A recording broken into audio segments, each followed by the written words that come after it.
প্রতি বছর শীতের ছুটির সময় ভাবি কিছুদিন গ্রামে কাটিয়ে আসব, দলবল নিয়ে যাব, হইচই করা যাবে। আমার বাচ্চারা কখনো গ্রাম দেখেনি, তারা খুশি হবে, পুকুরে ছাপাছাপি করতে পারবে। শাপলা ফুল শুধু যে মতিঝিলের সামনে ফোটে না, অন্যান্য জায়গাতেও ফোটে, তাও সচক্ষে দেখবে। আমার বেশিরভাগ পরিকল্পনাই শেষ পর্যন্ত কাজে লাগাতে পারি না, এটা কেমন করে জানি লেগে গেল। একদিন সত্যি সত্যি রওনা হলাম। আমাদের গ্রামটাকে অজ বললেও সম্মান দেখানো হয়। যোগাযোগ ব্যবস্থার এমন সুন্দর সময়েও সেখানে পৌঁছতে হয় গরুর গাড়িতে। বর্ষার সময় নৌকা, তবে মাঝখানে একটা হাওর পড়ে বলে সেই যাত্রা অগস্ত যাত্রার মতো। অনেকদিন পর গ্রামে গিয়ে ভালো লাগলো। দেখলাম আমার বাচ্চাদের আনন্দ বর্ধনের সব ব্যবস্থাই নেওয়া হয়েছে। কোত্থেকে যেন একটা হাড় চিরচিরে বেত ঘোড়া জোগাড় করা হয়েছে। এই ঘোড়া নড়াচড়া করে না, এক জায়গায় দাঁড়িয়ে থাকে। খুব বেশি বিরক্ত হলে দীর্ঘ নিঃশ্বাসের মতো একটা শব্দ করে এবং লেজটা নাড়ে। বাচ্চারা এত বড় একটা জীবন্ত খেলনা পেয়ে মহা খুশি। 2-3 জন একসঙ্গে ঘোড়ার পিঠে উঠে বসে থাকে। তাদের অসংখ্য বন্ধু বান্ধবও জুটে গেল। যেখানেই যায় তাদের সঙ্গে গোটা 50 ছেলে বলে থাকে। আমার বাচ্চারা যা করে তাতেই তারা চমৎকৃত হয়। আমার বাচ্চারা তাদের বিপুল জনপ্রিয়তায় অভিভূত। তারা তাদের যাবতীয় প্রতিভা দেখাতে শুরু করলো। কেউ কবিতা বলছে, কেউ গান, কেউ ছড়া। আমি এক গাদা বই সঙ্গে করে নিয়ে গিয়েছিলাম। আমার পরিকল্পনা পুরোপুরি বিশ্রাম নেয়া, শুয়ে বসে বই পড়া, খুব বেশি ইচ্ছা করলে খাতা কলম নিয়ে বসা। একটা উপন্যাস অর্ধেকের মতো লিখেছিলাম, বাকিটা কিছুতেই লিখতে ইচ্ছে করছিল না। পাণ্ডুলিপি সঙ্গে করে নিয়ে এসেছি, নতুন পরিবেশে যদি লিখতে ইচ্ছে করে। প্রথম কিছুদিন বই বা লেখা কোনোটাই নিয়ে বসা গেল না। সারাক্ষণই লোকজন আসছে। তারা অত্যন্ত গম্ভীর গলায় নানান জটিল নিয়ম নিয়ে আলোচনায় উৎসাহী। এসে বলবে, দেশের অবস্থাটা কি কম দেশ ছোট মিয়া, বড়ই চিন্তাযুক্ত আছি। দেশের হইলটা কি, কি দেশ ছিল আর কি হইল। দিন 4-5 পর সবাই বুঝে গেল দেশ সম্পর্কে আমি কিছুই জানি না, গল্প গুজবও তেমন করতে পারি না। তারা আমাকে রেহাই দিল। আমি হাঁফ ছেড়ে বাঁচলাম। গ্রামের নতুন পরিবেশের কারণেই হোক বা অন্য কোনো কারণেই হোক, আমি লেখালেখির প্রবল আগ্রহ বোধ করলাম। অসমাপ্ত পাণ্ডুলিপি নিয়ে বসলাম। সারাদিন লেখালেখি কাটাকুটি করি। সন্ধ্যায় স্ত্রীকে সঙ্গে করে বেড়াতে বের হই, চমৎকার লাগে। প্রায় রাতে 1-2 করে গায়ক আসে। এরা জ্যোৎস্না ভেজা উঠোনে বসে চমৎকার গান করে।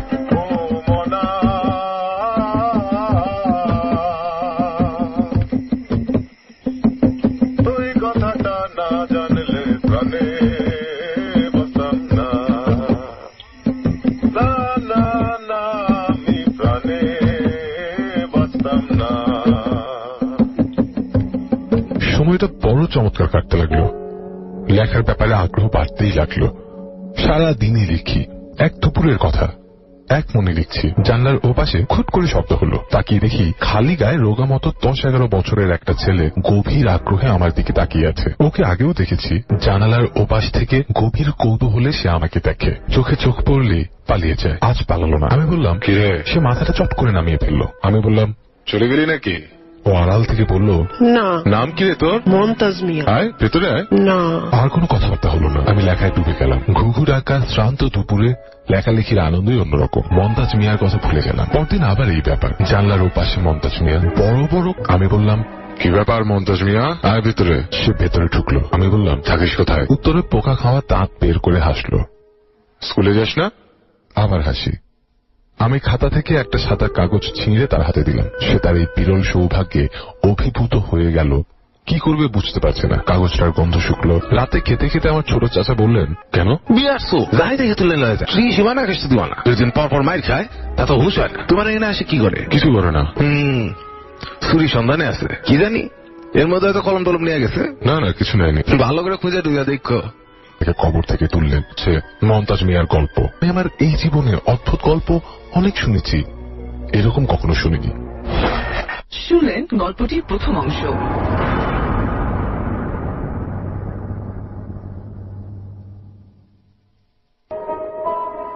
ভূতিকা। আজকের গল্প ছায়া সঙ্গী, রচনা হুমায়ুন আহমেদ। এখন শুনবেন গল্পটির দ্বিতীয় অংশ।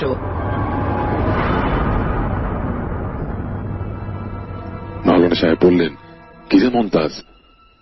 মমতাজ মৃদু স্বরে বলল, পানির পিয়াস লাগছে। মাওলানা সাহেব হাত বাড়িয়ে তাকে কবর থেকে তুললেন। এই হচ্ছে মমতাজ মিয়ার গল্প। আমি আমার এই জীবনে অদ্ভুত গল্প অনেক শুনেছি, এরকম কখনো শুনিনি। ছোট চাচাকে বললাম, মমতাজ তারপর কিছু বলেনি? অন্ধকার কবরে জ্ঞান ফিরবার পর কি দেখলো না দেখলো এইসব? না, কিছু কয় না। হারামজাদা বিরাট বজ্জাত। জিজ্ঞেস করেননি কিছু? কতজনে কত কিছু জিজ্ঞেস করছে। এক সাংবাদিকও আইছিল, ছবি তুললো, কত কথা জিগাইলো, একটা শব্দ করে না। হারামজাদা বদের হাড্ডি। কবর থেকে ফিরে এসেছে, লোকজন তাকে ভয়টয় পেত না? প্রথম পাইতো, তারপর আর না। আল্লাহ তারা কুদ্র, আল্লাহ তারা কেরামতি। আমরা সামান্য মানুষ কি বুঝবো কও? তা তো বটেই। আপনারা তার বোন রুহিমাকে জিজ্ঞেস করেননি সে কি করে বুঝতে পারলো মমতাজ বেঁচে আছে? জিজ্ঞাসা করার কিছু নাই, এইটাও তোমার আল্লাহর কুদ্র, সোনার কেরামতি। ধর্মকর্ম করুক বা না করুক, গ্রামের মানুষদের আল্লাহ তাআলার কুদরত এবং কেরামতের উপর অসীম ভক্তি। গ্রামের মানুষদের চরিত্রে চমৎকার সব দিক আছে। অতি তুচ্ছ ঘটনা নিয়ে এরা প্রচুর মাতামাতি করে, আবার অনেক বড় বড় ঘটনা হজম করে। দার্শনিকের মতো গলায় বলে আল্লাহর কুদরত। রহিমাকে একটু খবর দিয়ে আনানো যায় না? কে কথা বলতাম। খবর দেওয়ার দরকার নাই, এমনি আইব। এমনিতে আসবে কেন? তুমি পোলাপান নিয়ে আসছো, চারদিকে খবর হয়ে গেছে তো। এই গ্রামের যত মেয়ের বিয়া হয়েছে সব এখন নাই ওর আসবো, এইটাই নিয়ম। আমি অবাকই হলাম। সত্যি সত্যি এটাই নাকি নিয়ম?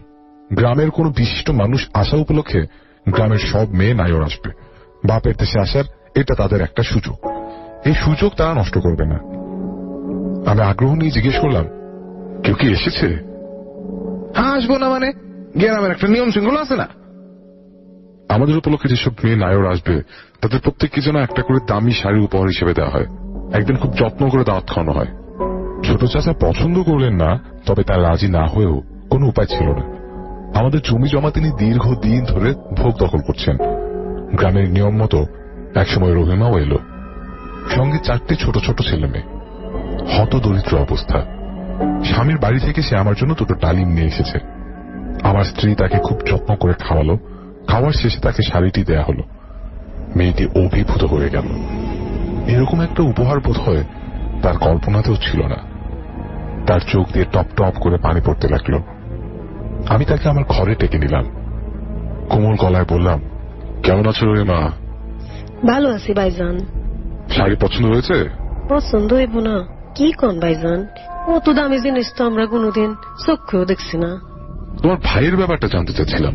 তুমি কি করে বুঝলে ভাই বেঁচে আছে? রহিমা অনেকটা চুপ করে থেকে বলল, কি কইরা বুঝলাম আমি নিজেও জানি না ভাইজান। মৃত্যুর খবর শুন না দৌড়াইতে দৌড়াইতে আসি। বাড়ির উঠানে পাও দিতে মনে হইল মমতাজ বাচ্চা আছে। কি জন্য মনে হলো? জানি না ভাইজান, মনে হইল। এইরকম কি তোমার আগেও হয়েছে? মানে কোনো ঘটনা আগে থেকে কি তুমি বলতে পারো? জি না। মমতাজ তোমাকে কিছু বলেনি? ক্যাম্প ফেলে সে কি দেখলো বা তার কি মনে হলো? জি না। জিজ্ঞেস করোনি? করছি, হারামজাদা কথা কয় না। রহিমা আরো খানিকক্ষণ বসে পানটান খেয়ে চলে গেল। আমার টানা লেখালেখিতে ছেদ পড়ল। কিছুতেই আর লিখতে পারি না। সবসময় মনে হয় বাচ্চা একটি ছেলে খবরের বিকট অন্ধকারে জেগে উঠে কি ভাবলো, কি সে দেখলো।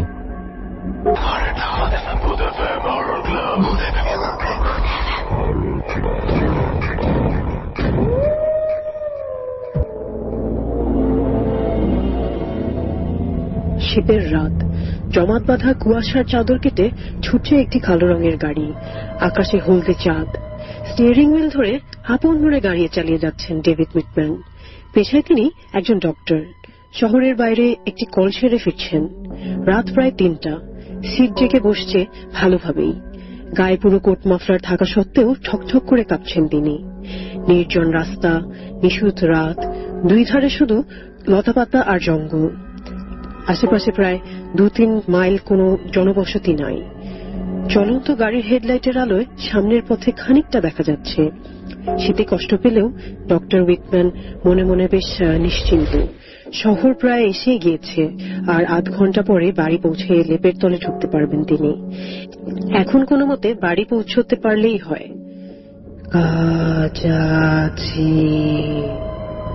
চমকে উঠলেন ডক্টর। কিছুর সাউন্ড আসছে গাড়ির ভিতর থেকে। ডক্টরের বুকের ভেতর হাতুড়ির বাড়ি পড়ল। এখন যদি গাড়িটা বিগড়ে যায় তবে কি হবে? এখনো 3 মাইল পথ বাকি। একরকম জোর করেই ভাবনাটা তাড়িয়ে দিলেন মন থেকে। কিন্তু হঠাৎ করেই আর্তনাদ বেড়ে গেল গাড়িটার। গতিও হয়ে এলো মন্থর। সাধ্যের শেষ বিন্দু দিয়ে গতি নর্মাল করার চেষ্টা করলেন উইটম্যান। লাভ হলো না কোনো। চেষ্টার ত্রুটি করলেন না ডক্টর। কিন্তু অস্ফুট আর্তনাদ ছাড়া আর কোনো সাড়া দিল না বেয়াদব গাড়িটা।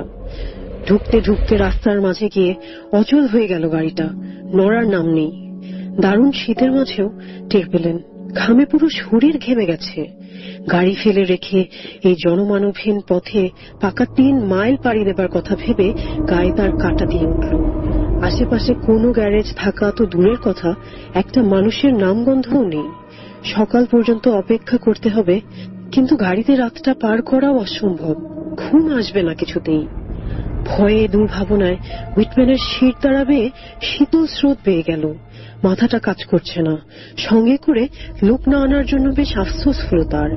সঙ্গে লোক থাকলে তাও ভরসা পাওয়া যেত। Doctor, doctor! ভয়ে লাফ দিয়ে হৃৎপিণ্ডটা গলার কাছে চলে এলো উইটম্যানের। এত রাতে কে তাকে এই জনমানবহীন রাস্তায় ডাকছেন? Doctor, doctor! না, ভুল শুনেননি তিনি। ঠিক শুনেছেন, কেউ একজন তাকেই ডাকছে। কেননা তিনি ছাড়া এখানে ডক্টর তো দূরে থাক, একটা মানুষও নেই। তীক্ষ্ণ দৃষ্টিতে বাহিরে তাকালেন উইটম্যান। আবিষ্কার করলেন এক লম্বা শীর্ণদেহী লোককে। অন্ধকারে চেহারা দেখা যাচ্ছে না, শুধু কালো অবয়ব চোখে পড়ছে। গাড়ির গ্লাসে নাক চেপে ধরল লোকটা। সহসা ভয় কেটে যেন বুকে পানি পেলেন উইটম্যান। যাক, কাউকে তো পাওয়া গেল। গলায় সবটুকু জোর ঢেলে বললেন, কে আপনি? আমায় চিনবেন না। চিনবার জন্য ব্যস্ত নন উইটম্যান। তার দরকার একটু সাহায্য। সেই কথা বলার জন্য মুখ খুলতে যাচ্ছেন, তখনই লোকটা বলে উঠল, আমাকে একটু আসতে হবে ডক্টর, পেশেন্টের অবস্থা খুব খারাপ। হতভম্ব হয়ে পড়লেন উইটম্যান। এখানেও রোগী, আর তিনি যে ডক্টর এ কথা বুঝলেন কিভাবে লোকটা? বোধহয় আন্দাজে, চেহারা সুরত দেখে অনুমান করেছে হয়তো। এই শহরের অসীম দয়া, আপনাকে এই সময়ে পেয়ে যাব কল্পনাও করিনি। এসব কথা ভালো লাগছিল না উইটম্যানের। একটু বিরক্ত হয়েই বললেন, কোথায় আপনার পেশেন্ট? নিঃশব্দে হাত বাড়িয়ে অন্ধকার একটা দিক দেখালো লোকটা। গাড়ির ভেতর থেকে উকি দিলেন ডক্টর। দূরে একটা জায়গা আলো দেখা যাচ্ছে। এরকম নির্জন প্রান্তরে কোনো অপরিচিত কারোর সাথে কোথাও যাওয়া বিপজ্জনক। লোকটার মনে খারাপ কোনো ভাবনা আছে কি নেই কে বলতে পারে। লোকটা যেন ডক্টরের মনের কথা বুঝতে পেরেই বলে উঠলেন, না, যেতেই হবে আপনাকে ডক্টর, না করতে পারবেন না। এরপর তো আর না গিয়ে উপায় নেই, দেখা যাক কি কপালে আছে বলে উঠলেন, ঠিক আছে চলুন। মাথার উপর দিয়ে পথ। বোঝা যায় কিছুদিন আগে ফসল তোলা হয়েছে। মাঠ জুড়ে চড়ানো খড়। অন্ধকার মসৃণ পথ ধরে লোকটার পিছু পিছু চলতে লাগলেন ডক্টর। মিনিট 5 পর এক বাড়ির উঠোনে এসে পৌঁছলেন দুজন। ঘরের ভেতর আলো জ্বলছে। সেদিকে দেখিয়ে লোকটা বললেন, যান, ভেতরে যান, আমি আসছি এখনই। অন্ধকারেও বুঝতে পারলেন ডক্টর, একতলা বাড়িটা অনেক পুরনো, জায়গায় জায়গায় ক্ষয় হয়ে গিয়েছে। ফাঁকফোকরে জমেছে লতা গুল্ম। ভেতরে ঢুকলেন ডক্টর। প্রথম রুমেই ড্রয়িং রুম। কামরাটা বেশ বড়, সেই তুলনায় আসবাব নেই বললেই চলে। সারা ঘরে একটি মাত্র জানালা। দরজার মুখোমুখি জানালাটার ধারে একটা রকিং চেয়ার মৃদুভাবেই দুলছে। তাতে শুয়ে আছে এক বৃদ্ধ, মুখ মাথা সব মাফলারে ঢাকা। ঘাড় সামান্য বাঁকা করে বৃদ্ধ লোকটি ক্ষীণ স্বরে বললেন, এসেছেন ডক্টর? বসুন। এদিকে ওদিকে তাকিয়ে দরজার ডান দিকে একটা বেতের চেয়ার দেখতে পেলেন ডক্টর। তাই টান দিয়ে সেখানেই বসলেন ডক্টর। লোকটি একটু কাশলেন। বেশ, এবার তাহলে রোগের কথাটা বলি। তার আগে বলুন, আপনি কি রোগটা সারাতে পারবেন? চিলতে একটা হাসি ফুটে উঠল ঠোঁটের কোণে। তাই চেষ্টা করাই তো আমাদের কাজ। আচ্ছা ধরুন এই মুহূর্তে যদি আমি মারা যাই তাহলে আপনার ফি দেবে কে? আমারও নিজের বলতে কেউ নেই। শীতল একটি হাসি হেসে বললেন বৃদ্ধ। বিব্রত হলেন ডক্টর, একটু বিরক্ত হয়ে বললেন, আমরা সবসময় ফি এর জন্য কাজ করি না। বাহ, ভালো লাগলো শুনে। তবে আপনার ফি আপনি পেয়ে যাবেন ডক্টর। এবার কি আমি দেখতে পারি? ব্যস্ত হয়ে উঠলেন হুইটম্যান। অনাকাঙ্ক্ষিত বিলম্বের জন্য রীতিমতো উসখুস করতে লাগলেন। হ্যাঁ, অবশ্যই দেখুন। চেয়ার ছেড়ে উঠলেন ডক্টর হুইটম্যান। হাত বাড়ালেন রোগীর বাম হাতটা ধরার জন্য। পালস পরীক্ষা করবেন। কিন্তু এ কি? কবজি ছুঁয়ে দেখেই ধড়াস করে লাফ দিয়ে উঠলেন তিনি। তার হাত তো মানুষের কোনো হাত নয়, এ তো কঙ্কাল। জ্যান্ত টিক্কার দিয়ে হাতটা ছেড়ে দিলেন ডক্টর। বুকের মাঝে শুরু হয়ে গেছে ছুটন্ত ঘোড়ার টকবগ। বিকারগ্রস্তর মতো নিজের ডান হাতটা শার্টে ঘষলেন ডক্টর। মুছে ফেলতে চাইলেন কঙ্কালের স্পর্শ। ভয় পেয়েছেন ডক্টর, প্রচন্ড ভয়। ঘুরে দাঁড়ালেন দৌড় দেবার জন্য। কপাল খারাপ। চেয়ারে পা বেঁধে হুমড়ি খেয়ে পড়লেন মেঝের উপর। ততক্ষণে আলোটা নেচে উঠল কয়েকবার।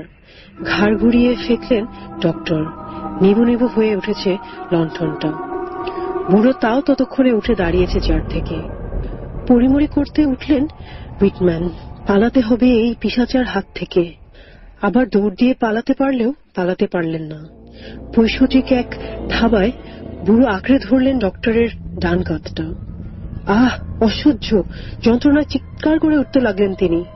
আঙ্গুলের হাড়গুলো বসে গেছে তার কাঁধের মাংসের উপর। হাঁটু ভেঙে পড়ে গেলেন। পিশাচের হাত থেকে ছাড়া পাবার জন্য কুকড়াতে থাকলেন। আচমকা হাতে থাকলো ডাক্তারি ব্যাগটা। তুলে নিয়েই ধাই করে মেরে বসলেন বুড়োটার মুখে।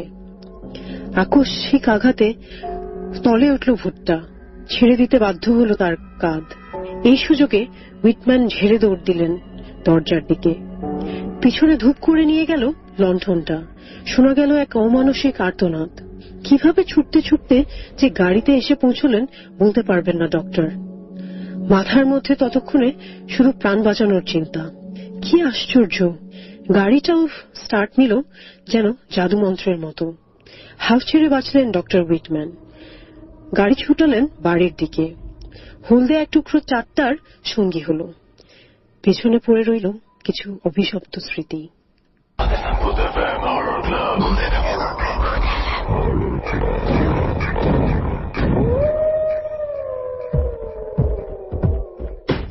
ওয়েলকাম ব্যাক লিসেনার, শুনছেন ভূত এফএম হরর ক্লাব। আমাদের সাথে আছে দুজন স্পেশাল গেস্ট এন্ড গেস্টরা, আফ্রিদি এন্ড সুজন।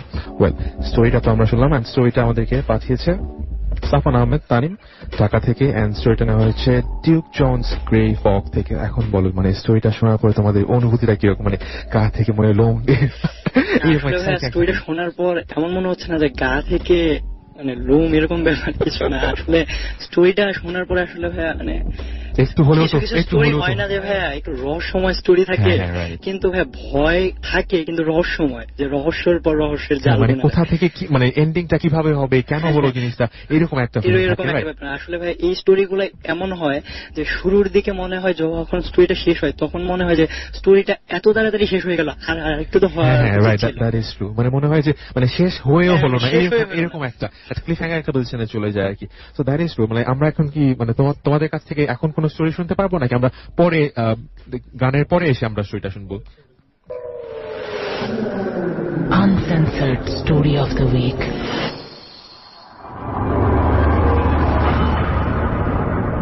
আসসালামু আলাইকুম রাসেল ভাই। আমার বাড়ি ফেনী জেলার ফুলগাজী উপজেলায় অবস্থিত। সম্ভবত চট্টগ্রাম একটা প্রাইভেট কোম্পানিতে চাকরি করার কারণে আমি চট্টগ্রাম থেকে ফেনী আসার সময় একটি ঘটনার সম্মুখীন হই, যা আমার জীবনের অধ্যায়কে পাল্টে দেওয়ার মতো একটি ঘটনা। শুধু এটি বলবো যে আমার এটা কোনো ঘটনা ছিল না, আমার সাথে ছিল একটা অদ্ভুত কাল্পনিক রোমাঞ্চকর ঘটনা। সরাসরি আমি ঘটনায় চলে যাব।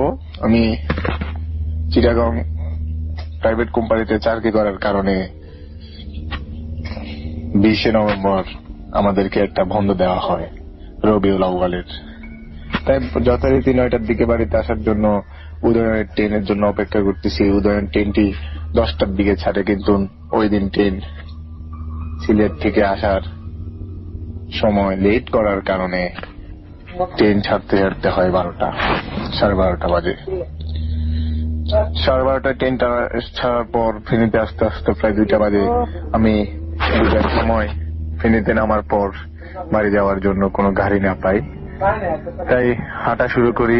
হয়তোবা সদর হাসপাতাল পর্যন্ত গেলে আমি একটা গাড়ি পেতে পারি, কিন্তু ওইখানে যে দেখি বড় একটা সিএনজি, যার ভাড়া চেয়েছে 100 টাকা। বন্ধ করে দেখি, তার ভাড়া চেয়েছে 100 টাকা। প্রাণপূর্ণ চেষ্টা করার পরেও কোনো গাড়ি না পেয়ে ওই 100 টাকায় উঠে গেলাম গাড়িতে। আস্তে আস্তে রাত 3টা। গ্রামের বাড়ির দিকে ঢুকতে হলে আমাদের অটো আছে, কিন্তু এখন 3টা বাজার কারণে কোনো অটো অথবা রিক্সা কিছুই পাইনি। একটা দোকান পাই যেটা খোলা ছিল, ওই দোকানে বসে একটা চা একটা কেক খেয়ে বাড়ির দিকে রওনা দিই। হাঁটতে হাঁটতে প্রায় বাজার পেরিয়ে গ্রামের দিকে ঢুকে যাই। মনের মধ্যে কোনো আতঙ্ক ছিল না, ভয় ছিল না, নিশ্চিন্তে চলে যাচ্ছি। তো আমি আস্তে আস্তে হঠাৎ আমাদের এখানে বড় একটা কবরস্থান আছে, যাকে নিয়ে অনেক ঘটনা ঘিরে, সম্ভবত যাদের ফেনী বাড়ি তারা জানবে। আমি ওখান থেকে আসার সময় একটা হুজুর বলবো না, একটা মানে পাঞ্জাবি পরা লোক দাঁড়িয়ে আছে। আমি মনে করছিলাম যে ওনাকে হয়তোবা গ্রামের লোক রাস্তা দিয়ে যাচ্ছে। আমি কিছু বললাম না, ওনাকে পাশ কাটিয়ে চলে আসলাম। ঘটনা শুরু হয় এখান থেকে। কিছু দূর যাওয়ার পরেই দেখতেছি একটা লোক উলঙ্গ অবস্থা দাঁড়িয়ে গেছে। কিছু দূর যাওয়ার পরে আমার মনে ভয় ছিল না, বাট হাইজাগার ডাকাতের একটা ভয় ছিল, কারণ আমার ব্যাগে তখন 70,000 টাকা ছিল। তারপর কবরস্থান পাড়িয়ে একটা জায়গায় আসার পর দেখতেছি একটা লোক দাঁড়িয়ে আছে, কিন্তু আমি চিন্তা করতেছি গ্রামের লোক থাকতেই পারে, কিন্তু অনেকক্ষণ একটু সামনে যাওয়ার পর দেখতেছি তার গায়ে কোনো পোশাক ছিল না, অনেক কুয়াশা ছিল। তাই মনে করেছিলাম আমার চোখের ভুল, কিন্তু সামনে যেতে যেতেই হয়তোবা এটা দেখার জন্য আমি এখনো প্রস্তুত না, আর কেউ দেখুক আমি সেটা জীবনে চাই না। আমি দেখতেছি ও পুরা উলঙ্গ, বাসায় কিছু শরীরে কোনো কিছুই ছিল না, হালকা দাড়ি ছিল, মাথা একটু টাক ছিল। আমি সম্ভবত ভাবতেছিলাম আমাদের এখানে একটা দরবেশ আছে উনি, কিন্তু না, ওনার চেহারাটা অন্য একটা চাঁদের মতো, উনি ঝাপসা আলোতে দেখা দিল। যখন আমি তাকে কিছুই বললাম না, ওকে পাশ কাটিয়ে আমি আসার পর পিছন দিয়ে আমার ডাক দিতেছে, এই ছেলে কই যাও। তার কথায় বোঝা গেল যে উনি অনেক ভদ্র একটা লোক। আমি বললাম যে আমি আমার বাসায় যাই। কোথা থেকে এসেছ? তোমার ট্রেন মিস করেছিল, ট্রেন পিছাই গেছিল, আস্তারাপুনি সবকিছু বলে ফেলতেছে, এবং কি আমি কি আছে ব্যাগে ওইগুলোও বলে ফেলতেছে। আমি ভাবলাম যে ও আমার থেকে কারো থেকে সুস্থ পাইছে, কিন্তু না, উনি আমার বললো যে সামনে তোমার জন্য অনেক বড় একটা বিপদ অপেক্ষা করতেছে, তাই তোমার সাথে আমি যাব, তোমাকে আমি এগিয়ে দিয়ে আসবো। আমিও মানে কি বলবো তা বুঝতে পারতেছি না পারতেছি চিল্লাইতে, না পারতেছি দৌড় দিতে, হাত পা ঠান্ডা হয়ে আসতেছিল। তখন উনি আমাকে বলতেছে, ভয় পেও না, তোমার মনে যে ভয়টা চলতেছে সেটা আমার জন্য করো না, কারণ আমি যদি তোমার সাথে না যাই তাহলে সামনে তোমার জন্য অনেক বড় একটা বিপদ অপেক্ষা করতেছে। তাই ওনার সাথে মানে নিজেকে ওই বাস্তব অবস্থায় নিয়ে ফেলেছি। মনে করেছি হ্যাঁ হয়তোবা এই লাস্ট রাত আমার জন্য জীবনে। তাই আমি ওর সাথে কথা বলা শুরু করতেছি, তাকে জিজ্ঞেস করতে উনি কোনো কিছু উত্তর না দিয়ে শুধু একটা কথা বলছে, বেশি প্রশ্ন করো না। আমি ওর সাথে হাঁটতেছি এমনকি আমাদের স্কুল দুইটা আছে, স্কুল দুটা পাড়িয়ে একটা কবরস্থান আছে, সেটা পরিত্যক্ত কবরস্থান। ওইখানে যে ও বলল যে তোমার বিপদ কেটে গেছে, তুমি এখন বাড়িতে যেতে পারো। তখন আমি বললাম যে চলেন, আপনিও আমার সাথে চলেন। উনি বলল যে না, আমি এই কবরের বাসিন্দা। আমি তখন ফুললি ফেড আপ হয়ে গেলাম, বুঝতে পারতেছি না কি করব। ওইখান থেকে আমার বাড়ি অনেক দূরে, আরো প্রায় 10 মিনিট হাঁটা লাগবে। আমি ওনাকে বলতে পারতেছি না আমার সাথে আসার জন্য, না পারতেছি ওকে ফালিয়ে চলে যেতে, কারণ সামনে আমার জন্য বিপদ অপেক্ষা করতেছে। ঠিক তখনই উনি আস্তে আস্তে কবরের দিকে চলে যাচ্ছিল, এমনকি আমি সদরের তাকেই আসছিলাম ওর দিকে যে ও কি করতেছে। কিন্তু সত্যি করে বলতেছি যে আমি দেখতেছি, আমার নিজের চোখে বিশ্বাস করতে পারতেছি না। উনি রাস্তার মতো হেঁটে হেঁটে তাল গাছের উপরে গিয়ে বসে পড়ল। তখন যেন হাওয়ায় মিলিয়ে গেল। আমিও আর বুকে সাহস রেখে দৌড় দিলাম, অনেক জোরে দৌড় দিছি। দৌড় দিতে দিতে আমাদের মসজিদের ওইখানে চলে আসি। এখানে আসার পর আমার একটু স্বস্তি আসে, এমনকি আমি বাসায় যাই, কাউকে এই কথা বলি না। মাকে দরজা খুলে ঘুমিয়ে পড়ি, এবং সকাল থেকে আমি এখনো পর্যন্ত আমি ঠিকভাবে উঠে বসতে পারি না, আমি হাঁটতে পারি না, বাইরে যেতে পারি না, কারণ সবসময় ওই লোকটাকে আমি এখন দেখতে পাই। আমি সার্কিটটাও ছেড়ে দিছি, আমি এখন বাড়িতে জানি না সুস্থতা কিভাবে দেখব। অবশ্যই একজন হুজুরের কাছে আমি গিয়েছিলাম, হুজুর বলেছিল রাস্তায় 2টা জিন আমার ক্ষতি করার চেষ্টা করতেছিল। তখন কবরস্থানের একটা লোক আমাকে বাঁচিয়েছে, কিন্তু ওই জিন 2টা এখনো আমাকে ছাড়ে নাই। এটাই ছিল ঘটনা। রাসেল ভাই হয়তোবা গুছিয়ে বলতে পারেননি, আমি আসলে অসুস্থ, তাই ঘটনাটা বুঝিয়ে বলতে পারিনি। ভালো লাগলে শোনো।